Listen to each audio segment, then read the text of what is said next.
जय श्री राधे कृष्ण। आप सभी का हमारे YouTube चैनल पे बहुत बहुत स्वागत है। आइए सुनते हैं भाद्रपद पूर्णिमा तिथि के दिन भगवान सत्यनारायण की कथा। हिंदू धर्म में पूर्णिमा तिथि का और अमावस्या तिथि का अपना अपना विशेष महत्व माना गया है।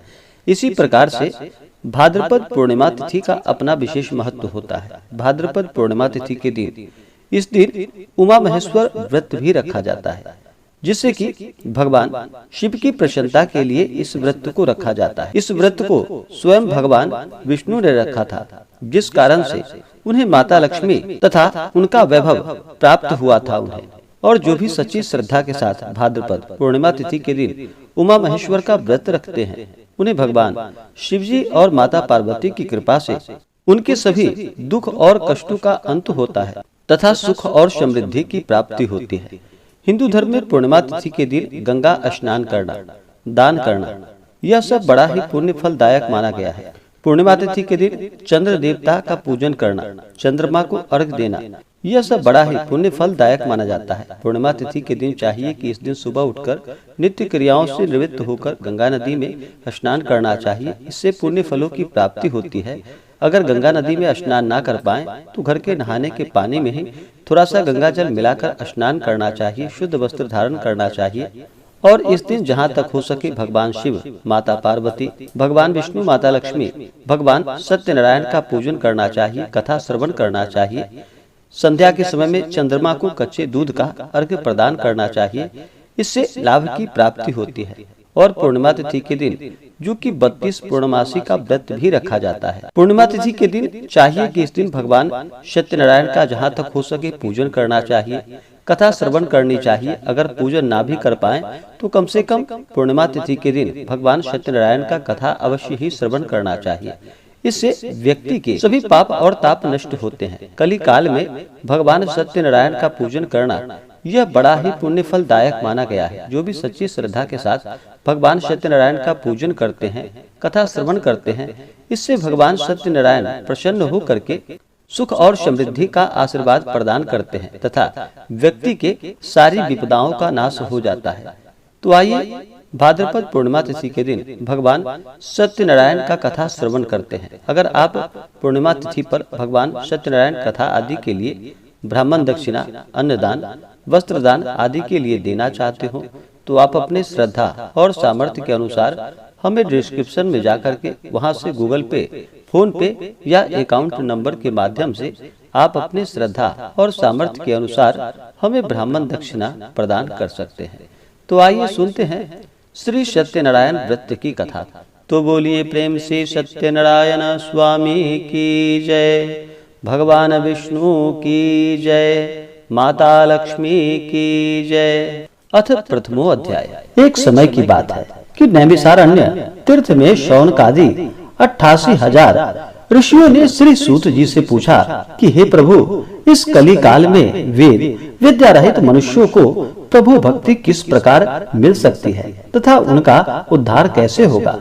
हे मुनि श्रेष्ठ, कोई ऐसा तप बताइए जिससे थोड़े समय में ही पुण्य मिले और मनोवांछित फल भी मिल जाए। इस प्रकार की कथा सुनने की हम इच्छा रखते हैं। सर्व शास्त्रों के ज्ञाता श्री सूत जी बोले कि हे वैष्णवों, मैं पूज्य आप सभी ने प्राणियों के हित की बात पूछी है, इसलिए मैं एक श्रेष्ठ व्रत को आप लोगों को बतलाऊंगा, जिसे नारद जी ने लक्ष्मी नारायण जी से पूछा था और लक्ष्मीपति ने मुनि श्रेष्ठ नारद जी से कहा था। आप सब इसे ध्यान पूर्वक सुने। एक समय की बात है कि योगीराज नारद जी दूसरों के हित की इच्छा के लिए अनेकों लोकों में घूमते हुए मृत्यु लोक में जा पहुँचे। वहाँ पर अनेकों योनियों में जन्मे प्रायः सभी मनुष्य को अपने कर्मों द्वारा अनेकों दुखों से पीड़ित देखा। उनका दुख देख नारद जी सोचने लगे कि कैसा यत्न किया जाए जिसके करने से निश्चित रूप से मानव के दुखों का अंत हो जाए। इस विचार पर मनन करते हुए वह विष्णु लोक में गए और वहाँ वह देवों के इष्ट नारायण की स्तुति करने लगे, जिनके हाथों में शंख, चक्र, गदा और पद्म थे, गले में वरमाला पहने हुए थे। स्तुति करते हुए नारद जी बोले कि हे भगवान, आप अत्यंत शक्ति से संपन्न है तथा वाणी भी आपको नहीं पा सकती। आपका आदि मध्य तथा अंत नहीं है। निर्गुण स्वरूप सृष्टि के कारण भक्तों के दुख को दूर करने वाले हैं। आपको मेरा नमस्कार है। नारद जी की स्तुति सुन भगवान विष्णु बोले कि हे मुनि श्रेष्ठ, आपके मन में क्या बात है? आप किस काम के लिए पधारे हैं? निसंकोच हमसे कहिए। इस पर नारद मुनि बोले कि हे मृत्यु लोक में अनेक योनियों में जन्मे मनुष्य अपने कर्मों के द्वारा अनेकों दुख से दुखी हो रहे हैं। हे नाथ, आप मुझ पर दया रखते तो बताइए कि वो मनुष्य थोड़े प्रयास से ही अपने दुखों से कैसे छुटकारा पा सकते हैं। भगवान श्री हरि बोले कि हे नारद, मनुष्यों की भलाई के लिए तुमने बड़ा ही उत्तम बात पूछा है, जिसके करने से मनुष्य मोह से छूट जाता है। वह बात मैं कहता हूँ, उसे सुनो। स्वर्गलोक व मृत्युलोक दोनों में एक दुर्लभ उत्तम व्रत है जो पुण्य देने वाला है। आज प्रेमवश होकर मैं उसे तुमसे कहता हूँ। श्री सत्यनारायण भगवान का यह व्रत अच्छी तरह विधान पूर्वक करके मनुष्य तुरंत ही यहाँ सुख भोग कर मरने पर मोक्ष पाता है। श्री हरि के वचन को सुनकर नारद जी बोले कि उस व्रत का फल क्या है और उसका विधान क्या है? यह व्रत किसने किया था? इस व्रत को किस दिन करना चाहिए? सभी कुछ विस्तार से बताइए। नारद जी की बातें सुनकर श्री हरि बोले, दुख व शोक को दूर करने वाला यह सभी स्थानों पर विजय दिलाने वाला है। मानव को भक्ति व श्रद्धा के साथ शाम को श्री सत्यनारायण की पूजा धर्म परायण होकर ब्राह्मणों व बंधुओं के साथ करनी चाहिए। भक्ति भाव से ही नैवेद्य केले का फल, घी, दूध और गेहूं का आटा सवाया ले। गेहूं के स्थान पर साठी का आटा, शक्कर तथा गुड़ लेकर वह सभी भक्षण योग्य पदार्थों को मिलाकर भगवान को भोग लगाए। ब्राह्मणों सहित बंधु बांधवों को भी भोजन करवाए। उसके बाद स्वयं भोजन करे। भजन कीर्तन के साथ भगवान की भक्ति में लीन हो जाए। इस तरह से सत्यनारायण भगवान का यह व्रत करने पर मनुष्य की सारी इच्छाएं निश्चित रूप से पूरी होती है। इस कली काल अर्थात कलियुग में मृत्यु लोक में मोक्ष का यही एक सरल उपाय है। श्री सत्यनारायण व्रत कथायाम प्रथमो अध्यायः अथ द्वितीयो अध्यायः। श्री सूत जी बोले कि हे ऋषियों, जिसने पहले समय में इस व्रत को किया था, इसका इतिहास कहता हूँ, ध्यान से सुनो। सुंदर काशीपुर नगरी में एक अत्यंत निर्धन ब्राह्मण रहता था। भूख प्यास से परेशान वह धरती पर घूमता रहता था। ब्राह्मणों से प्रेम करने वाले भगवान ने एक दिन ब्राह्मण का वेश धारण कर उसके पास जाकर पूछा कि हे विप्र, नित्य दुखी होकर तुम पृथ्वी पर क्यों घूमते हो? दीनहीन ब्राह्मण बोला कि मैं निर्धन हूँ, ब्राह्मण हूँ, भिक्षा के लिए धरती पर घूमता हूँ। हे भगवान, यदि आप इसका कोई उपाय जानते हो तो मुझे बताइए।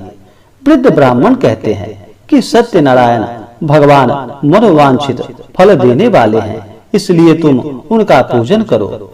इसे करने से मनुष्य सभी दुखों से मुक्त हो जाता है। वृद्ध ब्राह्मण बनकर आए सत्यनारायण भगवान उस निर्धन ब्राह्मण को व्रत का सारा विधान बताकर वहां से अंतर्ध्यान हो गए।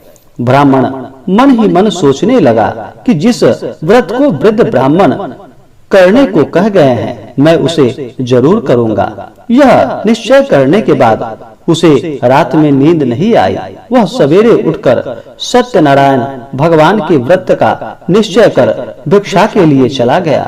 उस दिन निर्धन ब्राह्मण को भिक्षा में बहुत धन मिला, जिससे उसने बंधु बांधवों के साथ मिलकर श्री सत्यनारायण भगवान का व्रत संपन्न किया।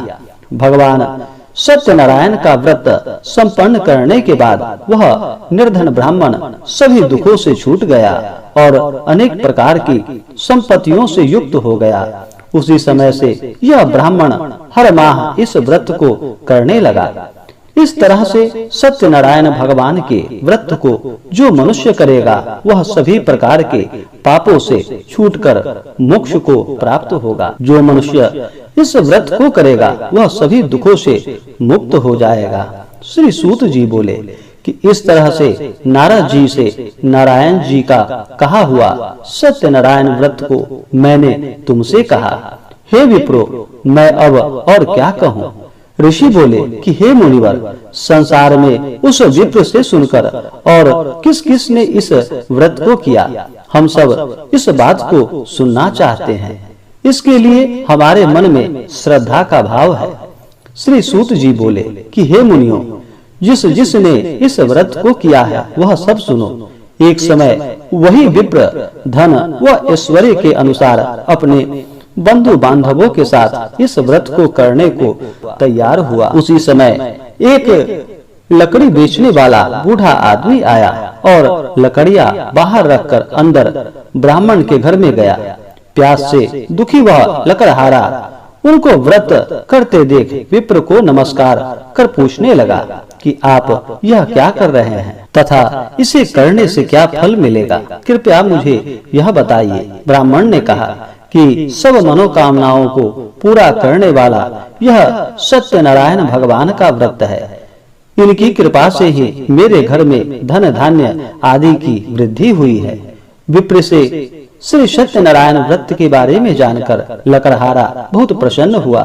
चरणामृत लेकर वह प्रसाद खाने के बाद वह अपने घर गया। लकड़हारे ने अपने मन में संकल्प किया कि आज लकड़ी बेचने से जो धन मिलेगा उसी से श्री सत्यनारायण भगवान का उत्तम व्रत करूंगा। मन में इस विचार को ले बूढ़ा आदमी सिर पर लकड़ियां रख उस नगर में बेचने गया जहां धनी लोग ज्यादा रहते थे। उस नगर में उसे अपनी लकड़ियों का दाम पहले से 4 गुना अधिक मिलता है। बूढ़ा प्रसन्नता के साथ दाम लेकर केले, शक्कर, घी, दूध, दही और गेहूं का आटा ले और सत्यनारायण भगवान के व्रत की अन्य सामग्रियां लेकर अपने घर गया। वहां अपने बंधु बांधवों को बुलाकर विधि विधान से श्री सत्यनारायण भगवान का पूजन और व्रत किया। इस व्रत के प्रभाव से वह बूढ़ा लकड़हारा धन और पुत्र आदि से युक्त होकर संसार के समस्त सुख भोग कर अंतकाल में वैकुंठ धाम को चला गया। श्री सत्यनारायण व्रत कथायाम द्वितीयो अध्यायः अथ तृतीयो अध्याय। श्री सूत जी बोले कि हे श्रेष्ठ मुनियों, अब आगे की कथा कहता हूँ। पहले समय में उल्कामुख नाम का एक बुद्धिमान राजा था। वह सत्यवक्ता और जितेंद्रिय था। प्रतिदिन देव स्थानों पर जाता और निर्धनों को धन देकर उनके कष्ट दूर करता था। उसकी पत्नी कमल के समान मुख वाली तथा सती साध्वी थी। भद्रशिला नदी के तट पर उन दोनों ने श्री सत्यनारायण भगवान का व्रत किया।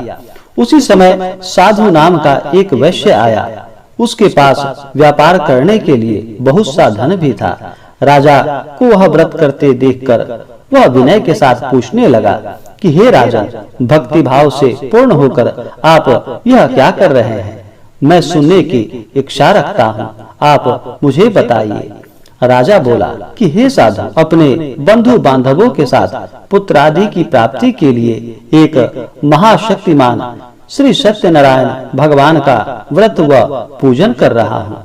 राजा के वचन सुन साधु आदर से बोले कि हे राजा, मुझे इस व्रत का सारा विधान कहिए। आपके कथानुसार मैं भी इस व्रत को करूँगा। मेरी भी संतान नहीं है और इस व्रत को करने से निश्चित रूप से मुझे संतान की प्राप्ति होगी। राजा से व्रत का सारा विधान सुन व्यापार से प्रवृत्त हो वह अपने घर गया। साधु वैश्य ने अपनी पत्नी को संतान देने वाले इस व्रत का वर्णन कह सुनाया और कहा कि जब मेरी संतान होगी तब मैं इस व्रत को करूंगा। साधु ने इस तरह के वचन अपनी पत्नी लीलावती से कहे। एक दिन लीलावती पति के साथ आनंदित हो सांसारिक धर्म में प्रवृत्त होकर श्री सत्यनारायण भगवान की कृपा से गर्भवती हो गई। 10वें महीने में उसके गर्भ से एक सुंदर कन्या ने जन्म लिया। दिनों दिन वह ऐसे बढ़ने लगी जैसे कि शुक्ल पक्ष का चंद्रमा बढ़ता है। माता पिता ने अपनी कन्या का नाम कलावती रखा। एक दिन लीलावती ने मीठे शब्दों में अपने पति को याद दिलाया कि आपने सत्यनारायण भगवान के जिस व्रत को करने का संकल्प लिया था उसे करने का समय आ गया, आप इस व्रत को करिए। साधु बोला कि हे प्रिय, इस व्रत को मैं उसके विवाह पर करूंगा। इस प्रकार अपनी पत्नी को आश्वासन देकर वह नगर को चला गया। कलावती पिता के घर में रहकर वृद्धि को प्राप्त हो गई। साधु ने एक बार नगर में अपनी कन्या को सखियों के साथ देखा तो तुरंत ही दूत को बुलाकर और कहा कि मेरी कन्या के योग्य वर देख कर आओ। साधु की बात सुनकर दूत कंचन नगर में पहुंचा और वहां देखभाल कर लड़की के सुयोग्य वनिक पुत्र को लेकर आया। सुयोग्य लड़के को देख साधु ने बंधु बांधवों को बुलाकर अपनी पुत्री का विवाह करा दिया। लेकिन दुर्भाग्य की बात ये कि साधु ने अभी भी श्री सत्यनारायण भगवान का व्रत नहीं किया। इस पर श्री भगवान क्रोधित हो गए और श्राप दे दिया कि साधु को अत्यधिक दुख मिले। अपने कार्य में कुशल साधु बनिया जमाई को लेकर समुद्र के पास स्थित होकर रत्नासारपुर नगर में गया। वहां जाकर दामाद ससुर दोनों मिलकर चंद्रकेतु राजा के नगर में व्यापार करने लगे। एक दिन भगवान सत्यनारायण की माया से एक चोर राजा का धन चुरा कर भाग गया। उसने राजा के सिपाहियों को अपना पीछा करते देख चुराया हुआ धन वहां रख दिया जहां साधु अपने जमाई के साथ ठहरा हुआ था। राजा के सिपाहियों ने साधु वैश्य के पाजा का धन पड़ा देखा तो वह ससुर जमाई दोनों को बांधकर प्रसन्नता से राजा के पास ले गया और कहा कि उन दोनों चोरों को हम पकड़कर लाए हैं, आप आगे की कार्रवाई कीजिए। राजा की आज्ञा से उन दोनों को कठिन कारावास में डाल दिया गया और उनका सारा धन भी उसने छीन लिया। श्री सत्यनारायण भगवान के श्राप से साधु की पत्नी भी बहुत दुखी हुई। घर में जो धन रखा था उसे चोर चुरा कर ले गए। शारीरिक तथा मानसिक पीड़ा व भूख प्यास से अति दुखी हो अन्न की चिंता में कलावती ब्राह्मण के घर गई। वहां उसने श्री सत्यनारायण भगवान का व्रत होते देखा। फिर कथा भी सुनी। वह प्रसाद ग्रहण कर वह रात को घर वापिस आई। माता ने कलावती से पूछा कि हे पुत्री, अब तक तुम कहाँ थी? तेरे मन में क्या? कलावती ने अपनी माता से कहा कि हे माता, मैंने एक ब्राह्मण के घर में श्री सत्यनारायण भगवान का व्रत देखा है। कन्या के वचन सुन लीलावती भगवान के पूजन की तैयारी करने लगी। लीलावती ने परिवार व बंधुओं सहित सत्यनारायण भगवान का पूजन किया और उनसे वर मांगा कि मेरे पति तथा जमाई शीघ्र घर वापस आ जाएं। साथ ही यह भी प्रार्थना की कि हम सब का अपराध क्षमा करे।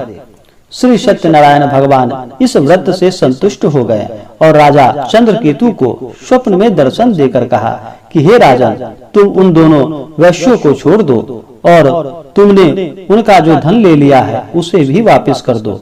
अगर ऐसा नहीं किया तो मैं तुम्हारा धन, राज्य व संतान सभी को नष्ट कर दूंगा। राजा को यह सब कहकर वह अंतर ध्यान हो गए। प्रातः काल सभा में राजा ने अपना सपना सुनाया। फिर बोला कि वनिक पुत्रों को कैद से मुक्त कर सभा में ले आओ। दोनों ने आते ही राजा को प्रणाम किया। राजा मीठी वाणी में बोला कि हे महानुभावों, भाग्यवश ऐसा कठिन दुख तुम्हें प्राप्त हुआ है, लेकिन अब तुम्हें कोई भय नहीं है। ऐसा कहकर राजा ने उन दोनों को नए वस्त्राभूषण भी पहनाए और जितना धन लिया था उससे 2 गुना धन उसे वापस कर दिया। दोनों वैश्य अपने घर को चल दिए। श्री सत्यनारायण व्रत कथायाम तृतीयो अध्यायः अथ चतुर्थो अध्याय। श्री सूत जी बोले, वैश्य ने मंगलाचार कर अपनी यात्रा आरंभ की और अपने नगर की ओर चल दिए। उनके थोड़ी दूर जाने पर एक दंडी वेशधारी श्री सत्यनारायण ने उनसे पूछा कि हे साधु, तेरी नाव में क्या है?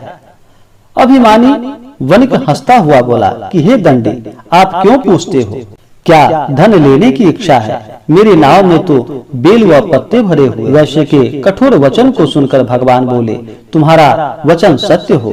दंडी ऐसा वचन कहकर वहां से दूर चले गए। कुछ दूर जाकर समुद्र के किनारे बैठ गए। दंडी के जाने के बाद साधु वैश्य ने नित्य क्रिया के पश्चात नाव को ऊंची उड़ते देखकर अचंभा माना और नाव में बेल पत्ते आदि देखकर वह मूर्छित हो जमीन पर गिर पड़ा। मूर्छा खुलने पर वह अत्यंत शोक में डूब गया तथा उसका दामाद बोला कि आप शोक न मनाए, यह दंडी का श्राप है, इसलिए हमें उनकी शरण में जाना चाहिए, तभी हमारी मनोकामना पूरी होगी। दामाद की बात सुनकर वह दंडी के पास पहुंचा और अत्यंत भक्ति भाव से नमस्कार कर बोला कि मैंने आपसे जो असत्य वचन कहे थे उसके लिए मुझे क्षमा कर दे। ऐसा कहकर महान शोकातुर होकर रोने लगा। तब दंडी भगवान बोले कि हे वनिक पुत्र, मेरी आज्ञा से बार बार तुम्हें दुख प्राप्त हुआ है, तू मेरी पूजा से विमुख हुआ है। साधु बोला कि हे भगवान, आपकी माया से ब्रह्मा आदि देवता भी आपके रूप को नहीं जानते, तब मैं अज्ञानी कैसे जान सकता हूँ। आप प्रसन्न होइए, अब मैं सामर्थ्य के अनुसार आपकी पूजा करूँगा। मेरी रक्षा करो और पहले के समान नौका में धन भर दो। साधु वैश्य के भक्ति पूर्ण वचन को सुनकर भगवान प्रसन्न हो गए और उसकी इच्छानुसार वरदान देकर वहां से अंतर ध्यान हो गए। ससुर जमाई जब नाव पर आए, धन से भरी हुई देखकर फिर अपने अन्य साथियों के साथ सत्यनारायण भगवान का पूजन कर अपने नगर को चल दिए। जब नगर के नजदीक पहुँचे तो दूत को घर पर खबर करने के लिए भेज दिया। दूत साधु की पत्नी को प्रणाम कर कहता है कि मालिक अपने दामाद सहित नगर के निकट आ गए हैं। दूत की बात सुनकर साधु की पत्नी लीलावती ने बड़े हर्ष के साथ सत्यनारायण भगवान का पूजन कर अपनी पुत्री कलावती से कहा कि मैं अपने पति के दर्शन को जाती हूँ, तू कार्य पूर्ण कर शीघ्र आ जाना। माता के ऐसे वचन सुन कलावती जल्दी में प्रसाद छोड़ अपने पति के पास चली गई। प्रसाद की अवज्ञा के कारण श्री सत्यनारायण भगवान रुष्ट हो गए और नाव सहित उसके पति को पानी में डुबो दिया। कलावती अपने पति को वहां न पाकर रोती हुई जमीन पर गिर गई। नौका को डूबा हुआ देख वह कन्या को रोता देख साधु दुखी होकर बोला कि हे प्रभु, मुझसे तथा मेरे परिवार से जो भूल हुई है उसे क्षमा कर दो। साधु के दीन वचन सुनकर श्री सत्यनारायण भगवान प्रसन्न हो गए और आकाशवाणी हुई कि हे साधु, तेरी कन्या मेरे प्रसाद को छोड़कर आई है, इसलिए उसका पति अदृश्य हो गया है। यदि वह घर जाकर प्रसाद खाकर लौटती है तो इसे इसका पति अवश्य मिलेगा। ऐसी आकाशवाणी सुन कलावती घर पहुंचकर प्रसाद खाती है और फिर आकर अपने पति के दर्शन करती है। उसके बाद साधु अपने बंधु बांधवों सहित श्री सत्यनारायण भगवान का विधि विधान से पूजन करता है और इस लोक का सुख भोग कर वह अंत में स्वर्ग हो जाता है। श्री सत्यनारायण व्रत कथायाम चतुर्थो अध्याय। श्री सत्यनारायण पंचमो अध्याय। श्री सूत जी बोले कि हे ऋषियों, मैं और भी एक कथा सुनाता हूँ, उसे ध्यान पूर्वक सुनो। प्रजापालन में लीन तुंग ध्वज नाम का एक राजा था। उसने भी भगवान का प्रसाद त्याग कर बहुत दुख झेला। एक बार वन में जाकर वन्य के पशुओं को मारकर वह बड़ के पेड़ के नीचे आया। वहां उसने ग्वालों को भक्ति भाव से अपने बंधुओं सहित सत्यनारायण भगवान का पूजन करते देखा।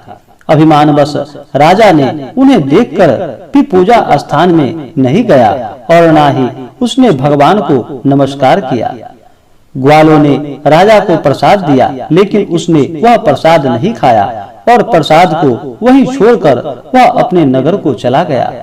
जब वह नगर में पहुंचा तो वहां सब कुछ तहस नहस हुआ पाया, तो वह शीघ्र ही समझ गया कि यह सब भगवान ने ही किया है। वह दोबारा ग्वालों के पास पहुंचा और विधि पूर्वक पूजा करके प्रसाद खाया तो श्री सत्यनारायण भगवान की कृपा से सब कुछ पहले जैसा हो गया।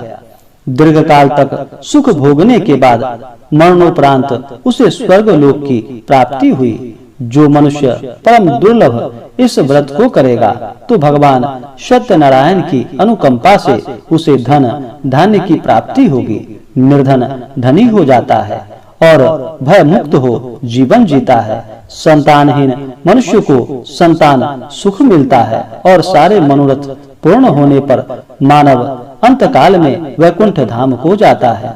श्री सूत जी बोले, जिन्होंने पहले इस व्रत को किया है अब उनके दूसरे जन्म की कथा कहता हूँ। वृद्ध सतानंद ब्राह्मण ने सुदामा का जन्म लेकर मोक्ष की प्राप्ति की। लकड़हारे ने अगले जन्म में निषाद बनकर मोक्ष प्राप्त किया। उल्कामुख नाम का राजा दशरथ होकर बैकुंठ को गए। साधु नाम के वैश्य ने मोर ध्वज बनकर अपने पुत्र को आड़े से चीरकर मोक्ष पाया। महाराज तुंग ध्वज ने स्वयंभू होकर भगवान में भक्त युक्त हो कर्म कर मोक्ष को पाया। श्री सत्यनारायण व्रत कथायाम पंचमो अध्यायः संपूर्णम। तो बोलिए प्रेम से सत्यनारायण स्वामी की जय, भगवान विष्णु की जय, माता लक्ष्मी की जय। इसी प्रकार से जो भी भक्त सच्ची श्रद्धा के साथ नियम और निष्ठा के साथ भगवान सत्यनारायण का पूजन करते हैं, व्रत करते हैं, कथा श्रवण करते हैं, इससे भगवान सत्यनारायण स्वामी प्रसन्न होकर अपना कृपा प्रदान करते हैं। तो आशा करता हूँ कि यह जानकारी आपको अच्छा लगा हो। अगर आप भाद्रपद पूर्णिमा तिथि व्रत के शुभ मुहूर्त के बारे में जानकारियाँ को प्राप्त करना चाहते हो तो आप वीडियो के आइकन में जा करके जानकारियाँ को प्राप्त कर सकते हैं। तो आशा करता हूँ कि यह जानकारी आपको अच्छा लगा हो। ऐसे ही ज्ञानवर्धक जानकारियाँ प्राप्त करने के लिए हमारे इस चैनल पे अगर आप नए हैं तो चैनल को लाल बटन दबा करके सब्सक्राइब करें, साथ में बेल आइकन घंटी को दबाएं ताकि मेरे वीडियो का नोटिफिकेशन आपको समय से मिलता रहे। वीडियो को लाइक करें, शेयर करें, सुखी रहें और स्वस्थ रहें। जय श्री राधे कृष्ण। धन्यवाद।